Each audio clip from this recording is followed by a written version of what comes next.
Assalamualaikum. Araw ng Martes. So, Fisher Mall tayo ngayon. Kakatapos ko ng po kumain.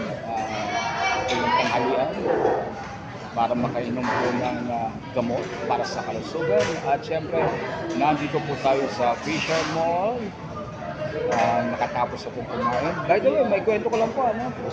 Nakalulugod na ibalita na nakita ko kanina sa pagpunta dito sa Fisher Mall, si Sylvie, ayan, sila Angel, si Yumi, ayan, mga taga Smartron. Ironically, sila pa ang nakasalubo ko papunta dito sa Fisher Mall. And then si Mando at saka girlfriend niya, si Ada. Okay?